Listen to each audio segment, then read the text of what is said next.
আমের আচার করব, খুব ঝাল, সামান্য একটু মিষ্টি দেবো।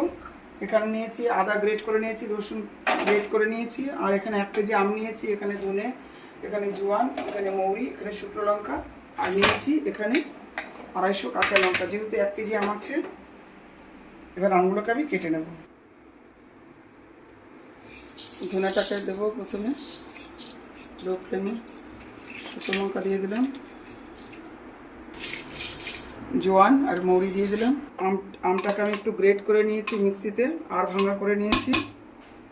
আমি 1 কেজি আমি 250 লঙ্কা দেবো, আর ভাঙা করে নেব।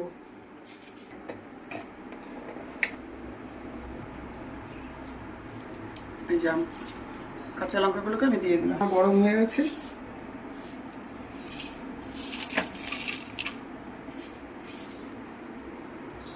এক চামচ মতন কালো, 1 চামচ সাদা সর্ষে আমার ভাজা হয়ে গেছে, এর মধ্যে ঢেলে দিলাম।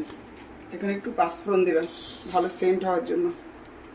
ভাজা হয়ে গেছে, এবার আমি একটা কড়াইতে আমি তেল দিয়ে দেবো। গ্যাসটাকে আমি অফ করে দিয়েছি। আমি এখানে একটু গোলমরিচ দিয়ে দিলাম, আদা গ্রেট করে রেখেছিলাম দিয়ে দিলাম।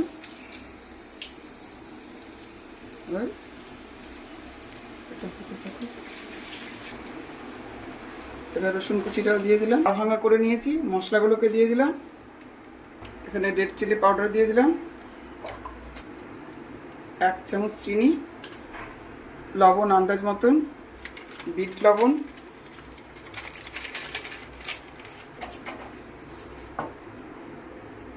হলুদ গুঁড়ো, ওটাকে দিয়ে দেবো, আম আর কাঁচা লঙ্কা। আমি আরেকটু জোয়ানের গুঁড়া দিয়ে দিলাম, আর একটু সরষের তেল দেবো।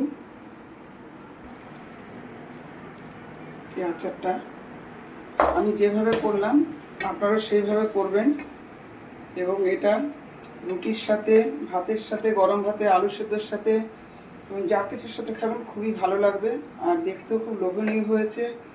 আর বানাতে পারলে বাড়িতে প্রত্যেকে ভালো বলবেন। ভালো লাগলে লাইক করবেন, শেয়ার করবেন, পাশে থাকা বেল আইকনটি ক্লিক করবেন, ফেসবুকটা ফলো করবেন, আমার ইউটিউব চ্যানেলকে সাবস্ক্রাইব করবেন।